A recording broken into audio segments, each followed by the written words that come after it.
Good morning, Turnbull School. Here are this morning's announcements. Well, it's kind of a gray, lazy day. Good day for a Netflix movie. I bet you we're all watching a little more Netflix than we care to admit. But after a long day of virtual learning, nothing's better than a nice movie on Netflix.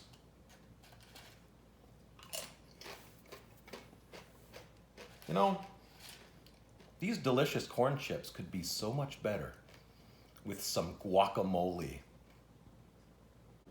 Welcome back to the Clinch kitchen.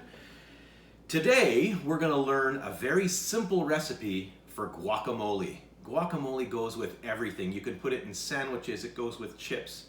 Know how to make guacamole, it's going to help you one day.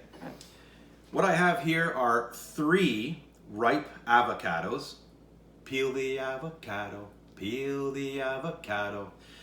I've got 3 peeled avocados. You younger students are going to need some help with this because in order to prepare these ingredients, you're going to need to do some fine dicing with the knife.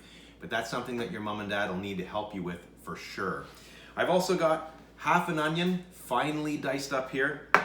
I've got a full tomato that has been finely diced up. And I've got 1 clove of garlic. You can use 2 if you like garlic. I prefer to use 1, adds nice flavor. I've also got some lime juice. Lime juice is a very special ingredient for guacamole. And this is the secret recipe right here, Worcester sauce. Nobody thinks to put this in their guac, but it definitely makes a big difference. So a little Worcester sauce to taste, and I like to add a little bit of Frank's hot sauce.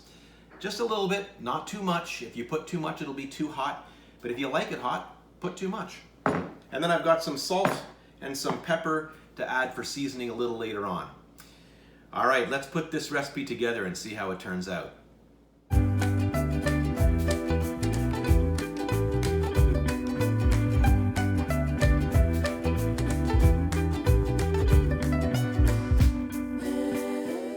So I've mixed everything up here, the avocados, the tomatoes, the onions, and the garlic. So I've mixed it all up. You can see there's a nice consistent paste there. This is going to be delicious. I haven't added any of these ingredients yet, so it's really up to you how you want to add these extra ingredients. Maybe you don't want to put any salt. I like to put a little bit of salt. Apparently with guacamole, salt is an important factor. I'm only going to put a little sprinkle in here. I like to put a little pepper in here, so I'm going to add pepper for flavor. You can add whatever you'd like at this point. The lime juice does have a nice taste to it, so if you have a fresh lime that you can cut up from your kitchen, then by all means use a fresh lime. We have this. I'm putting in a glug, 2 glugs.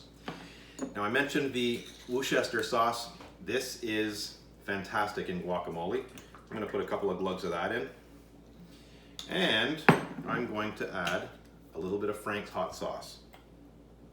Okay, not too much because my wife doesn't like it spicy. So I'm going to mix this all up, all these ingredients together. I'm putting my flavor on and I'm mixing it all up. Good thing I've got my apron on here because I'm splashing myself a little bit. And once it's all together, you got to do the taste test. And this is where I take my nice clean spoon, and I won't put this back in. This is a 1 spoon dip. I'm going to take it and I'm going to give it a little taste test. This time, I've outdone myself. A few announcements for today. We've got our Facebook photo challenge going on this week. This week's theme, baking and cooking. Take a picture of yourselves, take a picture with your family of baking or cooking. Maybe you want to put together a recipe for guacamole. Take a picture of that. And send them to Morgan Stables by Friday at noon. A special thank you to Morgan for putting these slideshows together. They have been fantastic and a nice way for us to stay connected. So again, this week, baking and cooking for the Facebook photo challenge. I would like to wish a young lady a very happy birthday. Tomorrow, it'll be Savannah's birthday. Savannah is in 4C. So happy birthday, Savannah. I hope you have a fantastic birthday tomorrow. And I'm going to leave you with a video joke of the day. And this joke was sent to me by Zakir and Zian. Take it away, boys. What is the least spoken language in the world? I don't know, Zian. What is it? Sign language. Dad joke. Thank you, boys, for sending that video in. Great joke. Let's get back to the feature presentation. Those are all my announcements for today.